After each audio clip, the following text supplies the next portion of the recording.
입증을 했어요. 그 정도까지는 했다라는 입증. 저는 그냥 변호사분한테 그걸 좀 맡겼어요. 근데 제가 지금 돌아 생각을 해보니까 그 전화를 안 받았다는 이런 증거 자료는 거의 제출이 안 된 것 같다는 생각이 들어요. 이삿짐 센터 계약하고 이런 건 제출했나요? 네, 했어요. 했고 그다음에 돈 준 것까지 제출을 했어요. 돈 준 거 지불을 했어요. 무슨 지불? 이삿짐 센터에 대해서? 한 지불한 것까지.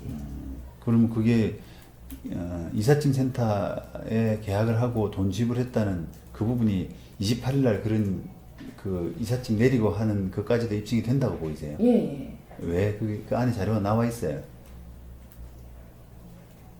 자료는 나왔지 않는데 저희가 돈 지불한 거를 다. 그러니까 이삿짐 센터하고 계약을 하고 만약에 네, 이삿짐센터 저거를 보냈어요. 계약서도 보냈어요.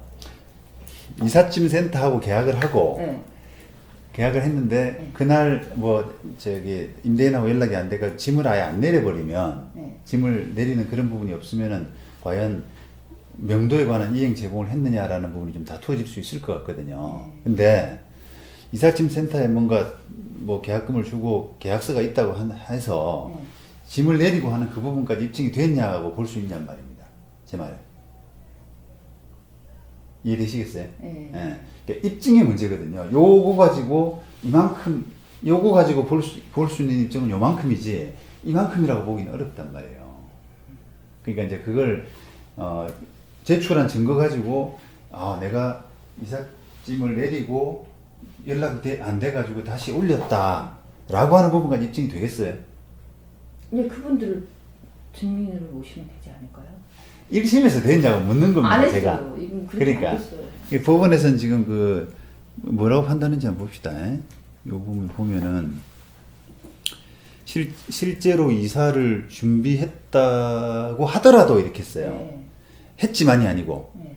실제로 요러요러 해서 이사를 준비했지만, 좀 부족하다. 이렇게 판단한 게 아니라요.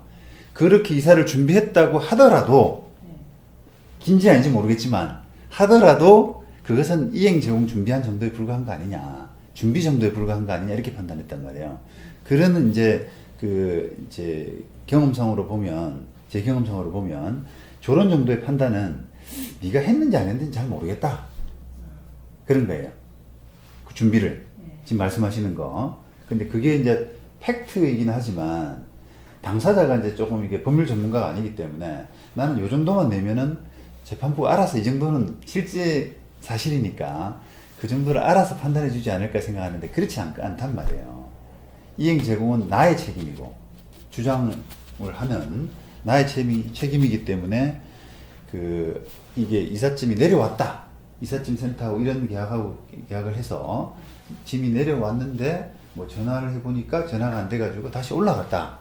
이런 정도까지 입증이 안 될 수 있단 말이에요. 지금 그 제출한 증거 가지고는. 그래서 그런 부분은 말씀하신 것처럼 아까 이삿짐 센터 대표나 사람의 증언이 필요하다든지 아니면 그게 녹화한 자료가 있다든지 그러니까 그런 것들이 조금 더 이제 용의주도하게 돼야 됐어야 돼요. 그러니까 아까 제가 그랬잖아요. 이거 주인한테 돈 못 받아가지고 다른데 계약한 거 띄었을 때 요걸 받으려 그러면은 상당히 좀 이렇게 용의주도해야 된다 그랬잖아요, 제가. 그게 바로 그 뜻이에요. 아니 그런 부분을 저희는 잘 모르잖아요. 그렇죠. 그럼 변호사분이 좀 이 부분이 이게 들어가야 된다 이런 부분을 좀 알려주셔야 되는 거. 그러니까 이제 변호사가 이제 경험이 모자라면은 이제 그렇게 되는 거죠. 그러니까 사실은 이제 내가 해야 될 몫은 어쨌든 좀 최선을 다하는 게 좋거든요. 저도 이제 변호사로서 어떻게 임하냐면은 그 당사자가 실제로 만약에 그 짐을 내리고까지 다시 올라갔다 이러면은 내가 판단할 때는 우리가 이겨야 될 사건이라고 봐요. 근데 문제는 그 짐이 내려갔다가 올라갔다라고 하는 그 부분을 사실인데도 불구하고 제대로 증거를 제출을 못해서 입증을 못해가지고 져버리면 너무 좀 이렇게 한심하거든요. 한심하단 말이에요. 왠지 좀 이렇게 억울하고. 그렇죠. 억울하죠. 억울하잖아요. 만약에 재판부가 너 그래 짐이 내려왔다가 연락이 안 돼가서 다시 올라간 건 맞아. 하지만 그거 가지고는 좀 법에서 요구하는 것까지는 부족해.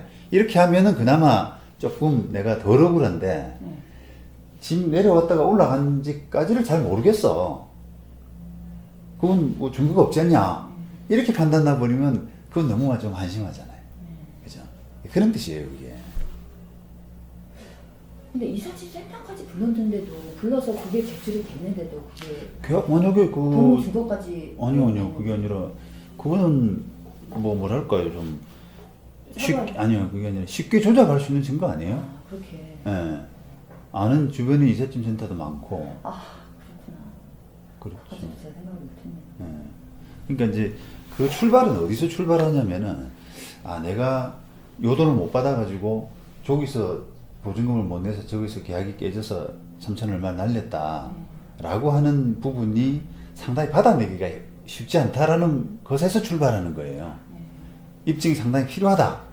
그거를 법률적인 용어로 이제 입증이라고 하는데 입증이 상당히 세게 들어가야 된다라고 하는 부분에서 조금 간과하신 거죠. 그거를.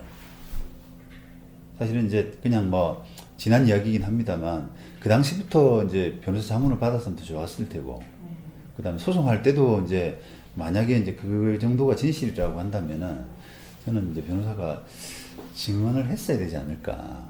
그 이삿짐 센터 직원이라든지 또는 경비실. 아파트인가요? 다세대? 다 오래돼 있더라고. 다가보죠. 그럼 관리사무소는 없죠, 여기가. 예, 관리사무소. 그러니까. 그러니까. 만약에 좀 자문을 했더라 그러면 저는 그 이삿짐 센터 집 내리고 하는 과정을 조금 동영상으로 좀 찍으라고. 그 사진은 있어요. 제출된 사진은 있냐고요. 집 내려갔다가 올라오는 거. 어디까지 됐어요, 이게 진행이?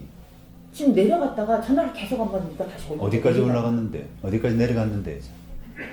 그 사람들 7시 반에 와가지고 하나씩 내렸어요. 계속 이제 그 내리면서 1층으로? 예, 1층으로 내리면서 저희가 5층이니까 계속 내리면서 저희는 이제 전화를 했죠. 이 돈은 언제 입금해 주실 거냐. 그러니까 그래서 짐이 거의 다 내려갔어요. 다는 아니고 한 반 정도. 반 정도. 그럼 그 사진이 있냐고요? 사진 없어. 그래, 그 말씀이지 이제 내가. 그런 것들이 없이 그냥 이삿짐 센터 계약서하고 돈 보낸 거 하고 정도만 있으면은 과연 이게 판사가 생각하는 것처럼 그냥 이사하려고 준비만 해놓은 상태인지 아니면 진짜 집 비워주려고 이렇게 내려갔던 것으로 보이는지 그걸 모른단 말입니다.